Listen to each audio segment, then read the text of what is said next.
Eh bien, salut à tous et à toutes, c'est Sun, j'espère que vous allez bien. On se retrouve aujourd'hui pour une nouvelle théorie Harry Potter. Et oui, ça faisait longtemps, c'est la rentrée, je vous en propose une nouvelle assez courte, car je travaille déjà sur la prochaine qui va être beaucoup plus grosse, mais beaucoup plus longue à travailler. Je voulais vraiment sortir une avant de sortir l'autre, comme ça au moins vous aurez une théorie avant la grosse théorie, sa mère, mais vous allez même pas pouvoir... Bref, trêve de bavardage. On commence. Vous devez savoir que créer une théorie, tout en faisant attention à ne pas évoquer deux fois la même personne. Ah mais oui, mais non, mais en fait, je suis désolé, mais t'as évoqué deux fois Harry dans l'épisode 1 et ensuite dans l'épisode 4, alors je veux dire, nous mets pas des règles à la con que tu ne respectes même pas. Ouais, mais la première fois, parler d'Hermione et Harry, elle était vraiment pas vraiment destinée à lui. Non, non, mais c'est inadmissible. Moi, je dislike et je me désabonne. Allez, salut! Voilà. Je peux continuer? Bien.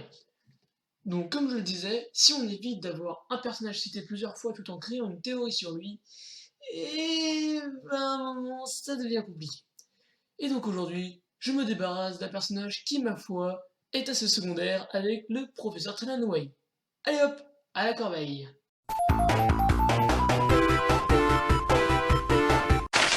La théorie est la suivante. Enfin, à mon sens, ce serait plus une affirmation.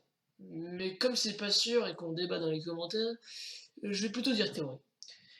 Vous vous souvenez de la prophétie que Trelawney annonce à Harry quand il part lui rendre visite pour rendre la boule que Hermione a violemment jetée par terre? Pour ceux qui ont oublié, laissez-moi vous rafraîchir la mémoire.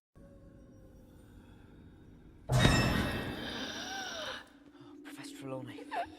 He will return tonight. Sorry? Tonight, he who betrayed his friends, whose heart rots with murder, shall break free. Innocent blood shall be spilt, and servant and master shall be reunited once more.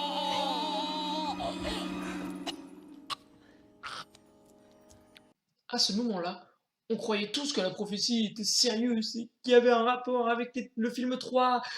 Mais non. Non, non. La prophétie parle de Queue de Verre et décrit donc sûrement la fin du film 4. Car Queue de Verre fait renaître le Seigneur des Ténèbres, comme dit la prophétie. Théorie courte, mais, mais c'est la rentrée. Soyez un peu indulgents. Et je vous promets que la prochaine va envoyer du lourd avec...